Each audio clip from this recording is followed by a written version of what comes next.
पहाटे पहाटे चांगल्या आरोग्यासाठी मॉर्निंग वॉकला तुमच्यापैकी बरेच जण जात असतील। संभाजीनगरमध्ये असंच एक महिला नेहमीसारखी मॉर्निंग वॉकला निघाली। कालिका मंदिराजवळ ती कारगिल मैदानाकडे जाणाऱ्या रस्त्याकडे चालत होती। तिच्या मागून काही जण तिचा पाठलाग करत होते। आजूबाजूला कोणी नाही हे पाहून अचानक चाकूचा धाक दाखवून एक जण समोर आला आणि काही समजायच्या आत त्यानं त्या महिलेच्या गळ्यातील मंगळसूत्र हिसकावले। तिने आरडाओरडा केला पण तोपर्यंत ते चोर पळाले। संभाजीनगर शहरात घडलेली ही एकच घटना नाही, तर गेल्या काही वर्षापासून प्रत्येक आठवड्यात एक तरी अशी घटना घडत आहे। अशाच कित्येक महिलांना या टोळीने टार्गेट केलं होतं, पण या घटनेनं काही चोर पोलिसांच्या हाती लागले असून आज त्या 6 जणांवर पडला मोका लावण्यात आला आहे। तर या चोरांना पोलिसांनी कसे पकडले, अशा गुन्ह्यांसाठी प्रत्येक वेळी चोरावर मोका का लागणार का, पोलिसांची यावर काय भूमिका आहे, सविस्तर पाहू या व्हिडिओच्या माध्यमातून। नमस्कार, मी पंकज, तुम्ही पाहताय कसं काय। छत्रपती संभाजीनगर महाराष्ट्राच्या या ऐतिहासिक शहरात गेल्या काही महिन्यांपासून महिलांच्या गळ्यातील सोनसाखळी आणि मंगळसूत्र हिसकावण्याच्या घटना वाढत होत्या। सकाळची वेळ, एकट्या महिला, कमी रहदारी असलेल्या रस्त्यावर आणि गाडीवरून मागून येणारी माणसे, हे प्रकार इतक्या सफाईने होत होते की मंगळसूत्र हिसकावून बघता बघता ते चोर दिसेनाशे होत होते। पुंडलिकनगर पोलीस ठाण्याचे हद्दीत अशा एका पाठोपाठ एक घटना घडत राहिल्या। शहरातील महिलांमध्ये भीतीचं वातावरण तयार झाले होतं। मॉर्निंग वॉकला बाहेर पडायचे की नाही असा प्रश्न पडू लागला। पोलिसांना संशय येऊ लागला होता की हे एका टोळीचं काम आहे। दिनांक 20 मे 2026 रोजी पहाटे साधारण 5:56 वेळ होती। फिर्यादी महिला कालिका मंदिराजवळून कारगिल मैदानाच्या दिशेने जाणाऱ्या रस्त्याने चालत होत्या।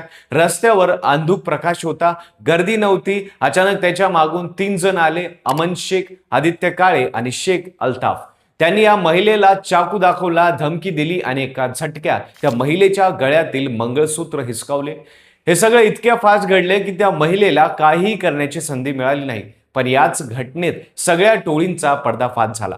त्या ठिकाणी मंगळसूत्र हिसकावून गुन्हा केला हे खरे आहे, पण या टोळीत फक्त ते तिघेच नव्हते, तर जवळच उभे राहून रस्त्यावर नजर ठेवणारे, पोलीस येतात की नाही याची खात्री करणारे अमोल गलाटे आणि मंगेश शहाणे हे रेकी करत होते। म्हणजे ही टोळी एखाद्या प्रोफेशनल ऑपरेशन सारखी काम करत होती। त्यात कोणी पुढे जात असे, कोणी मागे थांबत असे, कोणी दागिने हिसकवायचे, तर कोणी त्यांना पळवायला रस्ता मोकळा करून द्यायचे। हे सगळं ठरलेलं होतं। या टोळीमध्ये 6वा आरोपी शेख सिराजुल हक हा देखील या टोळीचा भाग होता। पुंडलिकनगर पोलीस ठाण्यात गुन्हा दाखल झाला। पोलिसांनी तपास सुरू केला। जेव्हा चौकशी झाली तेव्हा समोर आलं की हे 7 जण फक्त एका दोन प्रसंगी एकत्र आलेले नव्हते। त्यांनी मिळून एक गुन्हेगारी टोळी बनवली होती आणि शहरातील अनेक महिलांना त्यांनी टार्गेट केलं होतं।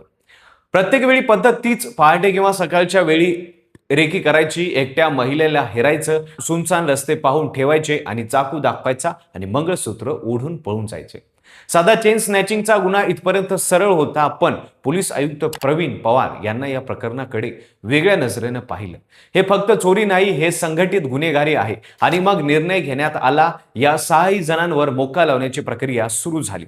मोका म्हणजे Maharashtra control of organised crime act 1999। हा कायदा महाराष्ट्र सरकारने संघटित गुन्हेगारांना चाप लावण्यासाठी आणला होता।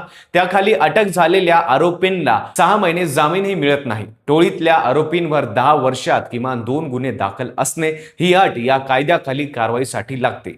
याशिवाय या कायद्यात फाशीपर्यंत शिक्षेची तरतूद आहे। म्हणजे मोका लागणे म्हणजे साधी अटक नाही, या अटकेत गुन्हेगार जवळजवळ संपतोच। दिनांक 19 जून 2026 रोजी पोलीस आयुक्त प्रवीण पवार यांनी मुख्य सूत्रधार अमोल वैजनाथ गलाटे आणि त्यांच्या सहकाऱ्यांविरुद्ध मोक्याचे कलम 3.1, 2, 3.2 आणि 3.4 लावण्याची पूर्व परवानगी दिली। पोलीस उपयुक्त प्रशांत मोहिते, रत्नाकर नवले, सहाय्यक आयुक्त अशोक राजपूत, मनीष कल्याणकर यांच्या मार्गदर्शनाखाली वरिष्ठ पोलीस निरीक्षक गजानन कल्याणकर आणि त्यांच्या टीमने हे संपूर्ण प्रकरण हाताळले आहे। सध्या प्रकरणाचा पुढील तपास सहाय्यक पोलीस आयुक्त सिडको विभाग श्री मनोज पगारे यांच्याकडे सोपवण्यात आला आहे। 6 आरोपी पोलिसांच्या ताब्यात असून मोक्याच्या कलमांखाली त्यांच्यावर गुन्हे दाखल झाले आहेत। आता त्यांना जामीन मिळणे सहजासहजी शक्य नाही। पोलीस आयुक्त प्रवीण पवार यांनी स्पष्ट मेसेज दिला की महिलांना टार्गेट करून सोनसाखळी किंवा मंगळसूत्र हिसकावणाऱ्या कोणत्याही टोळीला शहरात थारा दिला जाणार नाही. अशा संघटित गुन्हेगारांविरुद्ध यापुढे मोक्यासारख्या कठोर कायद्याचा वापर करण्यात येईल असेही त्यांनी बजावले आहे. शहरातील नागरिकांच्या सुरक्षेसाठी पोलीस प्रशासन सज्ज असल्याचे सांगण्यात येत आहे. हे प्रकरण फक्त सोनसाखळीचे नव्हते, तर एका नियोजित गुन्हेगारीचे आणि नागरिकांमध्ये दहशत निर्माण करणारे प्रकरण होते.